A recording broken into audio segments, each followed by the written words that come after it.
상하이까지 또 망하고 있어요. 진짜로 굉장히 요민한 지역이 있는데 명동이나 비슷비슷해요. 거기 있는 백화점 한 두세 개 정도 문 닫았어요. 정말 많이 대출을 받아가지고 좋은 아파트 구입해가지고 좋은 차도 구입을 했는데 근데 지금 돈 없어요. 벤츠 타고 있네요. 아마도 거지예요. 9시 출근해가지고 저녁 9시 퇴근하는 거예요. 6일 동안 996, 007도 있어요. 그 0시부터 출근해가지고 그 다음날 0시까지 7일 정도. 그러니까 아예 회사에서 사는 거죠. 안녕하세요. 박수아이라고 하는데요. 지금 열심히 유튜브 활동하고 있고요. 여러분 잘 부탁드립니다. 중국 상하이 경제 상황이 많이 심각하다고 합니다. 현재 어떤 상황인가요? 중국 도시를 따져봤을 때요. 뭐 1선 도시도 있고 2, 3, 3선, 4선, 5선, 6선 다 나누고 있는데요. 근데 그중에서 베이징, 상하이, 광저우,深圳, 베이상, 광신 이렇게 네 가지 도시는 굉장히 막 경제도 잘 되고 있고 특히 상하이는 엄청 막 가장 경제 잘 됐던 도시인데 그래서 사람들은 중국 경제는 도대체 어떻게 돌아가고 있는지 다 상하이를 보고 있고요. 근데 최근에 상하이까지 또 망하고 있어요. 진짜로. 여러 면에서 너무 이상한 상황이 되게 많이 일어나고 있고 예를 들면 상하이에 있는 일하는 사람들은 굉장히 그 수입 옛날에 많이 있었는데 그 최근에 점심 나가서 먹지 않고요. 그 도시락 싸와가지고 사무실에 밥을 먹는 거예요. 돈 없으니까 어쩔 수 없이 아껴야 되기 때문에 또 예를 들면 상하이는 굉장히 요민한 지역이 있는데 그 쉬자후이라고 하고 있어요. 거기는 한국 따져봤을 때 거기 명동이나 비슷비슷해요. 거기 있는 백화점 한 두세 개 정도 문 닫았어요. 여러 이유 때문에. 여러분 생각해 보세요. 만약에 대한민국 명동에 있는 백화점 제가 거기 백화점 몇 개 있죠. 갑자기 문 닫았어요. 어떻게 생각하시겠어요? 이게 정말 심각한 일이에요. 상하이까지도 이래요 지금. 그러면 다른 도시는 정말 힘들죠. 그러니까 다른 도시는 지금 경제 어떤지 다들 거의 신경 안 써요 사람들. 왜냐면 너무 힘드니까 우리 그냥 상하이만 쭉 합시다. 여기서 어떻게 되는지. 정말 상하이도 나중에 정말 더 심하게 되면 중국 경제는 중국 상하이가 망해가고 있는 징후들은 어떤 것들이 있나요? 예를 들면 그 상하이 같은 경우는 중국에서滴滴 그런 회사 있는데 약간 미국 우버이랑 비슷비슷해요. 한번 잡으려면 택시 잡으려면 정말 어려워요. 특히 그 퇴근 시간 너무 어려운데 근데 최근에 되게 쉽게 잡을 수 있고요. 특히 배달도 그래요. 배달 옛날에 배달 음식 시키려면은 너무너무 힘들고요. 그러니까 오래동안 기다려야 되는데 근데 지금 바로바로 와요. 그 뜻은 뭐냐면 옛날에 그 배달 시키는 사람들 택시 그 부르는 사람들 지금 많이 실업당해가지고 그 배송하는 그 일을 하고 있고요. 택시 운전하는 일을 하고 있고요. 일부 그 상하이에 있는 높은 빌딩 있잖아요. 여러분 만약에 중국 드라마 많이 보시면 그런 막 되게 멋진 그 빌딩 안에서 일하는 사람들이 있잖아요. 근데 지금 그런 빌딩 많이 비어 있어요. 심지어 이런 빌딩 나왔어요. 그 우리 빌딩에 들어오면 그 임대료 낼 필요 없어요. 관리비만 내면 됩니다. 이런 뉴스도 나오고 있고 굉장히 충격적이죠. 이거 상하이 여러분. 상하이인데 중국 최고 좋은 도시인데 이렇게 되면은 다른 도시 사람들 어떻게 살아요? 그리고 중국 사람들이 옛날에 항상 채팅방이 있어. 채팅방 거기서 항상 뭐 자랑해요. 내가 뭐 어떤 또 다른 미국 회사 취업했어요. 내가 또 뭐 한국 회사 취업했어요. 막 월급도 올라가고 막 이렇게 너무 막 자랑하는데 최근에 채팅방에서 이런 소리 거의 없어요. 다들 내가 이 직장에서 열심히 하겠습니다. 이 직장도 지금 너무 불안정이니까 더 심지어 일부 사람들 이런 얘기도 안 해요. 네, 왜냐면 취업 당하면은 이런 얘기를 어떻게 해요?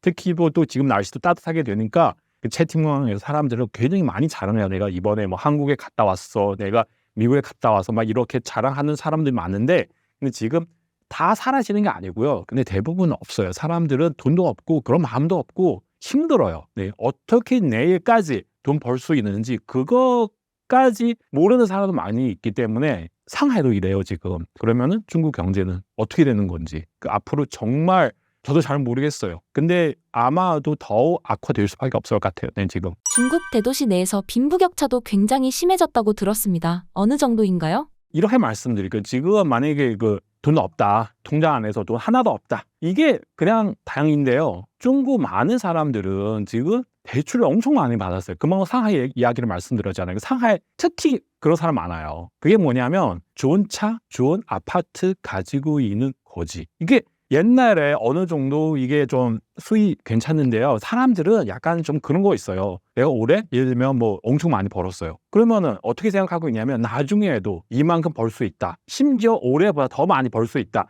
이게 중국 사람들은 막 특히 상하이 많이 그렇게 생각해가지고 몇 년 전에 뭐 정말 많이 대출을 받아가지고 좋은 아파트 구입해가지고 좋은 차도 구입을 했는데 근데 지금 전국 경제 너무 안 좋아가지고 그러면 어떻게 대출을 갚아요? 갚을 수가 없어요. 그러면 그런 사람 집에 가가지고 뭐 이게 옷 같은 거 아파트 되게 너무 좋아요. 근데 돈 없어요. 그러니까 다음 달 어떻게 대출 갚아야 되는지 또 잘 모르는 상황 너무 많더라고요. 그래서 상하이 갔는데 이 사람 벤츠 타고 있네요. 이 사람 BMW 타고 있네요. 돈 많이 있는 게 아니에요. 아마도 거지예요. 네, 정말 그런 사람 많아요. 근데 부자들은 뭐 특히 그 공산당 고위층 간부들 그런 사람들은 뭐 돈 많죠. 얼마나 많이 있는지. 그 중국 제일 부자 누구야 이렇게 물어보면 마이어 아닌가요? 그 다들 그렇게 얘기를 하고 있지만 실제 중국 최고 부자 누구인지 저도 잘 모르겠어요. 이게 중국 고위층 간부들 얼마만큼 돈 가지고 있는지 이게 전 세계 누구도 모릅니다. 그 사람 스스로 알고 있거든요. 지금 중국 경제는 특히 상하이 같은 도시는 되게 안 좋아서 부자들 아니면 외국 사람들 많이 나가고 있어요. 한국도 많이 오고 있어요. 한국. 중국 안에서 너무 불안하니까 부자들 한국뿐만 아니라 다른 나라도 많이 가고 있거든요. 네, 그 돈을 가지고 다른 나라 시장에 투자를 많이 해요. 투자하는 이유는 뭐 돈을 얼마만큼 벌 수 있는지 그거 따지는 게 아니고 일단은 나의 재산을 안전하게 해외 이동해야 됩니다. 그런 생각 가지고 해외 많이 나가고 있죠. 부자들 엄청 많이 나가고 있어요. 정말로. 한국 같은 경우는 작년, 재작년 그때는 5억 정도 투자를 하면 영주권 비슷한 비자 받을 수 있어요. 바로 5억 정도. 근데 중국 사람들은 많이 와가지고 지금은 15억 정도 투자를 해야 한국 영주권 비슷한 IF2 비자를 받을 수 있어요. 그래서 그만큼 중국 사람들, 부자들 얼마나 해외로 탈출하고 있는지 바로 실감이 되죠. 현재 중국 부동산은 어떤 상황인가요? 부동산은 저도 중국어 채널이 있는데요. 부동산 얘기를 하면 옛날에 재작년 정도 부동산 관련된 동영상이 만들면 어느 정도 조회수는 있어요. 사람들 봐요. 근데 지금 부동산 문제 얘기를 하면 사람들 안 봐요. 조회수는 안 나와요. 왜냐면 사람들은 이거에 대해서 이미 관심이 없어요. 어차피 망했으니까. 근데 지금 부동산 상황 예를 들면 금방도 말씀드렸는데요. 외국 사람들은 많이 나가고 있잖아요. 그 사람들 다 부동산이 있어요. 그럼 다 팔아야 되는 거죠. 빨리 막 옛날에 예를 들면 한국 돈 넣으면 10억, 20억 정도 그런 부동산인데 지금 7억, 5억 정도 막 팔아요. 다 팔아서 나가야 돼요. 그리고 또 예를 들면 어떤 과거 10여 년 동안 중국 많은 기업들, 이 기업들은 부동산 엄청 많이 구매했어요. 왜냐면 부동산 가격 많이 올라갔기 때문에 이런 기업들 뭐 차라리 우리 이게 뭐 이런 사업을 하는 게 보다 부동산 투자를 하는 게 더 좋다. 그래서 이런 기업들도 부동산 많이 구입을 했고요. 근데 지금 경제 상황 안 좋아서 이런 기업들 가지고 있는 많은 부동산 다 시장으로 들어가는 거고요. 또 일부 사람들은 그만 말씀드리는 것처럼 이런 중산층 사람들은 지금 수입이 없어서 대출도 많기 때문에 어떻게 해야 돼요? 팔아야죠, 부동산을. 그리고 뭐 경매에 넘어가거나 또 코로나 그때는 또 많은 어르신들 돌아가셨잖아요. 그럼 어르신들도 부동산 많이 가지고 있어요. 그것도 팔아야죠. 네, 다 팔아요. 그 사람들은 정말 이게 시장에 들어가는 부동산 너무 많기 때문에 근데 구입하고 싶은 사람은 없어요. 다들 지금 뭐 좀 극단적으로 말씀드리면 밥을 어떻게 먹어야 되는지도 잘 모르는데 부동산 뭐야? 부동산 이런 상황이 되는 거죠. 네, 너무 심각해요. 네. 부동산뿐만 아니라 중국 요식업들이 줄 폐업하고 있다고 들었습니다. 정확히 어떤 상황인가요? 요식업도 그렇고요. 가게들 가게 진짜 상하이까지 막 베이징까지 옛날에 막 사람은 그렇게 많이 다니는 그런 장소에서 없어요, 사람들. 그래서 이게 도대체 왜 이러는지. 일단은 사람들은 뭐 예를 들면 부자들, 외국 사람들 많이 나가고 있잖아요. 그 사람 돈 많아요. 그 사람들 옛날에 소비를 많이 했는 그 사람 많이 나가고요. 그리고 일반 사람들은 많은 젊은 사람들은 이게 당빙하고 있어요. 당빙 평평하게 그러니까 쇼핑하지 않아요. 어차피 돈 없으니까. 돈 없으면 극단적으로 말씀드리면 이 옷 있잖아요. 돈 없으면 이 옷 10년, 20년까지 입을 수 있어요. 진짜로. 이게 농담 아니고요. 네, 그리고 외식 같은 거 필요 없잖아요. 집에서 김치는 없고요. 어쨌든 비슷한 그런 음식 있으면 그냥 충분히 먹을 수 있잖아요. 왜 나가야 되는지. 어차피 나가도 돈 없으니까. 네, 항상 불안하니까 사람들은 다 소비를 안 해가지고 그래서 60억 사장님들 너무너무 힘들어요. 제발 좀 나와서 좀 어떻게 해야 되는지 사람들은 안 가요. 중국의 996 근무 문화는 무엇인가요? 그게 뭐냐면 9시 출근해가지고 저녁 9시 퇴근하는 거예요. 6는 뭐냐면 6일 동안 토요일까지 996 이게 보다 더 심한 거 있어요. 007도 있어요. 이게 007은 약간 좀 극단적으로 하는 건데, 그러니까 농담하는데 회사는 집에 안 가고요. 그 0시부터 출근해가지고 그 다음날 0시까지 일을 하고요. 그리고 7일 정도. 그러니까 아예 회사에서 사는 거죠. 그러니까 이게 좀 약간 과장하지만 그래도 진짜 그런 사람이 있어요. 그 뜻은 뭐냐면 이게 회장, 그 사장 언제 부르면 언제 새벽 2시, 3시 전화 받아야 되고요. 뭐 고객님 전화를 하면 그때도 뭐 이메일 보내야 돼요. 이게 그 뜻은 뭐냐면 지금 중국 안에서 그 취업하고 싶은 사람이 너무 많아서 당신 일을 하기 싫으면 그냥 나가라. 또 다른 사람이 있어요. 그러면은 이 사장들 그냥 자기 마음대로 할 수 있죠. 996, 007 할 수 있어요? 그럼 제가 칼퇴근해야 되는데요. 그럼 죄송하지만 그냥 다음 사람 이렇게 되는 거죠. 그 취업하고 싶은 사람 너무 많아서 그래서 이게 뭐 사장들 그냥 마음대로 하는 거죠. 힘들죠, 젊은 사람들. 그렇게 해도 어느 정도 벌 수 있는데 만약에 이 자리 없으면 사라지면 어떻게 밥을 먹어요, 그죠? 지금과 같이 중국 경제가 무너진 원인을 무엇이라고 보시나요? 이유는 사실 일단은 시진핑 주로 두 가지 정책 세웠어요. 첫 번째는 뭐냐면 그 코로나 제로 정책. 코로나는 뭐예요? 코로나 지금 뭐 쉽게 말씀드리면 감기잖아요, 감기. 그 코로나 제로는 감기 제로. 그게 과연 가능할까요? 우리 대한민국 그 감기 하나 있어도 안 된다. 그때는 좀 거의 3년 정도 그렇게 해왔어요. 그러면은 중국의 거의 모든 산업들, 그 자영업들 다 충격 엄청 많이 받았어요. 그러면은 지금 많은 가게들 이미 망했어요. 그 사람처럼 이미 죽었어요. 그러면은 그 다음에 많은 음식 주고 물도 주면 일어날 수 있어요? 안 돼요. 그때 코로나 제로 정책 정말 그 중국 경제에게 큰 충격 줬어요. 그리고 또 한 가지 뭐냐면 그 짤랑 외교 정책 세웠어요, 시진핑. 그때 사드 그때부터 아마 기억하실 수 있는데 정말 외국 기업들 너무너무 두려워요. 롯데, LG, 현대 다 나오지 않지만 그래도 약간 나가고 싶은 마음이 있어 갖고요. 그래서 삼성은 베트남 쪽에 많이 가고 있잖아요.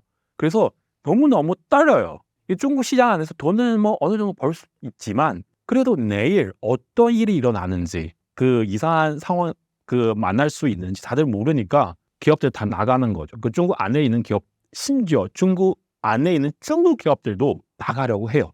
베트남이나 아니면 다른 나라, 말레이시아 쪽에 가고 싶어요. 그러면 이 중국 경제는 어떻게 돼요? 힘들죠. 시진핑 뒤에도 중국 공산당 체제 있잖아요. 시진핑 이 체제 없으면 시진핑도 이렇게 마음대로 할 수 없어요. 민주나라는 과연 이렇게 할 수 있어요? 코로나 지금 이게 안 되잖아요. 그래서 제가 볼 때는 중국 경제 이렇게 빠른 속도로 망하는 이유는 시진핑도 있고 그 뒤에는 이 중국 공산화 체제 같이 있기 때문에 그렇게 되는 거죠. 중국 경제가 과거와 같이 고성장했던 시절로 복구 가능하다고 보시나요? 저는 제가 볼 때는 안 될 것 같아요. 힘들어요. 지금 중국 뉴스 보니까 5% 정도 지금 성장하고 있다.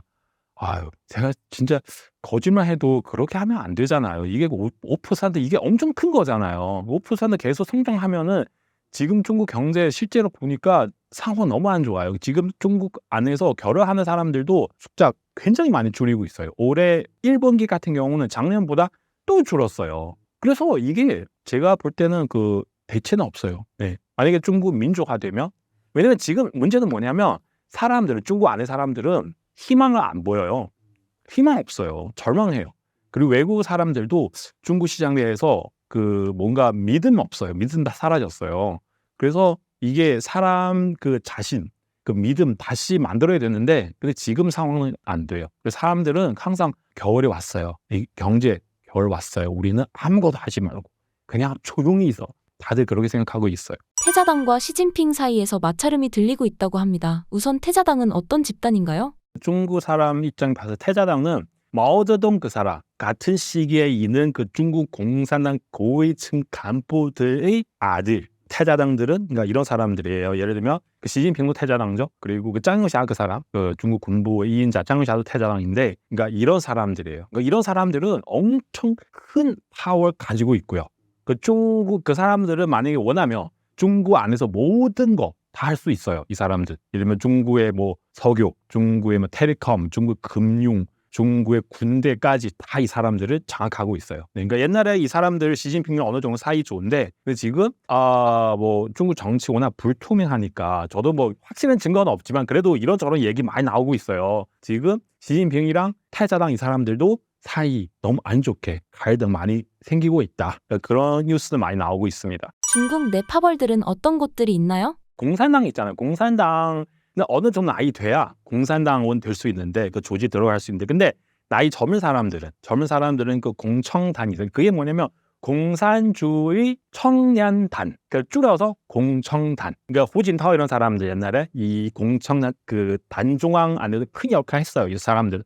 그래서 그 후진타오 거기서 나와가지고 국가 주소 됐잖아요. 그 따라서 후진타오 거기 공청단 있을 때 같이 일했던 사람들 같이 따라서 리커창 이런 사람들 같이 다 그 중국 고위층 올라갔잖아요. 그러니까 이게 공청단파. 이거 후진타오파 비슷비슷해요. 이렇게 생각하시면 되고요. 그 상하이방은 그 주로 짱즈민 그 사람 옛날에 상하이에 있었잖아요. 상하이에 나와가지고 베이징 갔잖아요. 그 짱즈민 그 사람 따라서 오는 사람들은 우리 그 짱즈민파, 그리고 상하이방 이렇게 해도 되는데 어쨌든 태자당도 있고 공청단파도 있고 그 상하이방도 있어요. 그리고 지금 시진핑파도 있고 주로 이렇게 나누고 있어요. 태자당의 류이안이 시진핑에게 보낸 경고가 있다고 들었습니다. 어떤 내용인가요? 확실한 증거는 없으니까 다들 그런 얘기하고 있어요. 그런 가능성도 되게 높아요.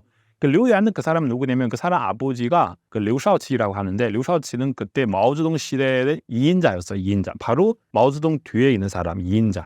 중국 국가 주석인데요. 마오쩌둥은 중국 당 주석 그때는. 그래서 그 문화대혁명 왜 일어나는지 마오쩌둥은 그때는 류샤오치 안에 있는 파워 빼려고. 네, 어쨌든 이 류이안 이 사람 그 중국 태자당도 다 똑같이 아니에요. 다 태자당 이라고 하지만 거기서도 그 차이는 있죠. 그 류이안 같은 사람 제가 볼 때는 그 최고 태자당, 그 아버지 역할 따라서 그 최고 태자당 이 사람. 근데 이 사람 최근 뉴스 계속 나오고 있어요. 이런 소문 계속 나오고 있어요. 이 사람이 중국 지금 세 가지 위기 있다. 첫 번째는 정치 위기, 두 번째는 경제 위기, 세 번째 대만 위기. 이 세 가지 위기를 다 시진핑 당시 그 초래했다. 우리 전체 체제도 망할 수 있다. 멈춰라. 네, 이런 얘기 나오고 있고요. 그러면은 그 뜻은 뭐냐면 정말 상황이 심각하죠. 서로 이게 무슨 되게 너무너무 갈등이 심해가지고 이렇게 얘기 나오는 거죠. 그리고 또 최고 태자당 중에 또 덩샤오핑 아들 덩 부팡이라고 하는데 그 사람 장애인인데 그 사람 뭐 중국 장애인 협회에 있어요. 거기서 그 명예회장 역할을 했는데 그래서 명예회장까지 그 역할을 시진핑 다 뺐어요. 그래서 지금 상황이 좀 심각해요. 네. 과거엔 태자당이 시진핑을 많이 도와준 것으로 알고 있습니다. 갑자기 사이가 안 좋아진 이유가 무엇인가요? 이유는 사실 그 첫 번째 그 시진핑 지금 스스로 내가 황제예요. 그러니까 태자당 입장 봤을 때 우리 똑같아요. 비슷비슷해요. 우리는 당신 도와서 당신 국가 주소 되는데 그래서 우리 비슷비슷하지 않아요? 그렇게 생각하는데 근데 시진핑 황제 돼버리니까 예를 들면 뭐 우리 일반 사람도 그런 거잖아요. 옛날 같은 거 사이 좋잖아요. 형 좀 반말도 할 수 있는데 그죠? 근데 갑자기 시진핑 얼굴 싹 바뀌었어요. 뭐라고? 형 뭐 이게 말 똑바로 해. 황제다. 그 이것 자체는 태자당 사람들은 되게 뭐야 이 사람 뭐 진짜 자기 뭐 스스로 황제로 지금 생각하고 있는 거야? 그렇게 생각할 수 있어요. 사이 안 좋게 되고 또 예를 들면 또 다른 이유는 그렇게 우리는 도와주는데 지금 우리를 배신해? 그러니까 그렇게 생각할 수도 있고 또 지금 중국 경제 상황 너무 안 좋잖아요. 돈 없어요. 지방 재정도 지금 너무 붕괴돼 있기 때문에 근데 시진핑은 이게 살펴보니까 누가 돈이 있는지 태자당 사람들 돈이 있어요. 그러면은 이 태자당의 사람 돈 어느 정도 빼라고요. 심지어 그런 소문 나오더라고요. 태자당 어느 정도 돈 내라. 우리 지금 상황 안 좋아서. 그 태자당 사람들은 내가 왜 돈 내야 되는데 당신 때문에 이렇게 경제 망하게 되는데 우리 보고 돈 내라고? 그러니까 이렇게 해서 더욱더 갈등이 심하게 되는 거죠. 더욱 큰 이유는 뭐냐면 지금 시진핑이 계속 이렇게 하니까 이 공산당 체제 망할 수도 있어요. 공산당 체제 망하면 이 태자당 사람들은 같이 망할 수 있어요. 이 태자당 이 사람들은 파워 왜 있는지 체제에 있으니까 이 사람들 봤을 때 계속 시진핑 이렇게 하면은 우리 완전히 체제에 따라서 같이 망할 수 있기 때문에 계속 시진핑 계속 이렇게 하면 안 된다. 우리 어떻게 같이 합쳐서 뭔가 해야 될 것 같다. 그래서 시진핑을 반대하는 거죠. 여러 이유 때문에 지금 서로 갈등이 심해요. 중국 공산당 체제의 붕괴 가능성은 어느 정도라고 보시나요? 사실 저도 여기서 뭐 확실하게 꼭 언제 붕괴할 것이다 그렇게 말씀드릴 수가 없고요. 그리고 또 제가 그 중국어 채널도 많이 하고 있고요. 이런 얘기를 하면 항상 그런 댓글 나와요. 야, 당신도 뭐 몇 년 동안 계속 공산당 망한다고 얘기하면 제가 그렇게 많이 얘기를 안 하니까 어쨌든 그런 댓글 나와요. 언제 확실하게 좀 말해봐 당신은. 그거는 잘 모르겠는데 근데 공산당 망하면은 여러 가지 이유 있는 거예요. 첫 번째 경제 문제, 그리고 중국 공산당 내부의 갈등 문제, 세 번째 외부 환경, 미국이 서로 이런 갈등, 또 일반 사람들은 반항. 근데 지금 보니까 거의 다 나왔어요. 경제는 안 좋죠. 너무 안 좋아 지금. 그리고 중국 공산 내부의 갈등이 너무 심해요. 군대 문제도 그렇고 그리고 또 외교 문제. 지금 중국, 미국 이게 갈등 되게 심하잖아요. 제가 그 중국 정치 오랫동안 관찰을 해왔는데요. 이만큼 심한 상황 처음 봤어요. 그리고 일반 서민들이 살기 힘들어가지고 공산당 반대하는 소리 계속 일어나고 있고요. 과연 이 체제 오랫동안 버틸 수 있는지 여러분 스스로 좀 생각해 보세요. 상황이 너무 안 좋아요. 특히 지금 돈 없으니까 지금 그 지방 재정이 엄청 힘들어요. 돈 없으면은 모든 거 다 안 돌아가요. 그건 확실합니다. 랴오화로 인해 중국 군대가 많이 시끄럽다고 들었습니다. 현재 어떤 상황인가요? 전체 상황 너무 시끄러워요. 중국 군대도 이런저런 문제 너무 많기 때문에 그 명화 그 사람 무시하면 안 돼요. 이 사람 중국 국방부 장관보다 더 높은 사람이에요. 이 사람 옛날에 어떤 역할을 하냐면 그 중국 군대 안에 있는 인사권 가지고 있었어요. 그러면 그 중에서 부패 문제 엄청 심하잖아요. 이 사람 이번에 수청 당했잖아요. 그 소문도 나와서 이 사람은 군대 안에 있는 장군들 그 적발했어요. 그러니까 이 사람 이렇게 안 좋은 행동했다. 그래서 이렇게 해야 자기 살 수가 있으니까 그러면 이게 중국 군대 내부에 더욱 혼란스럽게 만드는 거잖아요. 상황이 너무 심각해요. 네. 중국 군부를 많이 숙청한 게 시진핑한테는 약점이 됐다고 합니다. 왜 그런 해석이 나오는 걸까요? 그 시진핑 지금 군대 숙청하는 게 그 지금 두 가지 소리 있는데 하나는 시진핑 아직 파워 괜찮다. 시진핑 직접 군대 사람 다 숙청했다. 이런 소리도 있고요. 또 한 소리는 뭐냐면 시진핑 반대하는 세력 짱어샤 그 사람 나와가지고 이 시진핑 주변에 있는 친하는 사람 다 숙청하고 있다.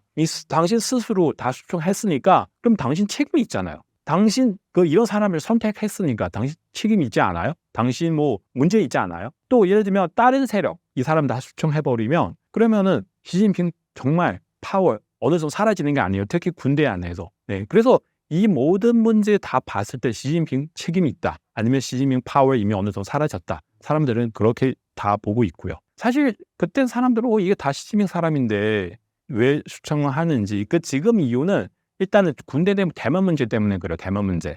대만은 침공하려고 하는데요. 그 무기를 장비들 검사를 해야 되잖아요. 검사를 해보니까 개판이에요. 거기서 문제 많이 생겨가지고 시진핑 막 화나는 거잖아요. 수청을 했고 군대 사람들도 대만 침공하는 게 싫어요. 싫은데 근데 대놓고 얘기를 할 수 없는데 시진핑 계속 당신 해라. 근데 사람들 알겠습니다 하면은 그 다음에 행동 없어요. 한두 사람도 아니고 단체로. 그래서 시진핑 봤을 때 너무 위험해요. 사람 단체로 내 말 안 듣는 상황이라서 수청하는 거죠. 시작해보니까 군대 사람들은 너무 무서워가지고 아마도 그 장의샤 그 사람 계속 일어나고 있잖아요. 그 사람도 언제 내일 나한테도 올 수 있잖아요. 그러면은 그 사람 어느 정도 대비를 해가지고 나는 이렇게 가만히 있을 수가 없다. 나는 시진핑이랑 어느 정도 싸워야 되겠다. 아니면은 나도 죽을 수 있으니까. 근데 주변 보니까 시진핑 반대하는 사람 너무 많아요. 그럼 어느 정도 자기 세력을 키울 수 있는 거죠. 그래서 시진핑이랑 싸우는 거죠. 이런저런 이유 때문에 상황은 이렇게 되는 거죠. 대만 전쟁에 대한 중국 사람들의 생각은 어떠한가요? 중국 사람들은 세뇌 당해가지고 그냥 막 얘기를 해요. 우리 대만을 꼭 통일해야겠다. 그러니까 중국 정부 따라서 시진핑 따라서 그렇게 얘기를 하는데 근데 제가 볼 때 더욱더 많은 사람들은 지금 알고 있어요. 중국 경제는 이렇게 안 좋은데 만약에 또 대만 침공하게 되면 전체 경제는 어떻게 돼야 되는지 잘 모르겠어요. 정말 더욱더 힘들 수가 있어요. 전쟁 일어나면 돈 많이 쓰는 거잖아요. 경제도 망하고. 그러니까 이 사람들은 우리는 아예 그런 거는 하지 말고 우리는 좀 어떻게 살 수 있는지 좀 어떻게 좀 해주세요. 막 그렇게 생각하는 사람 훨씬 더 많이 있을 것 같아요. 제가 볼 때는요.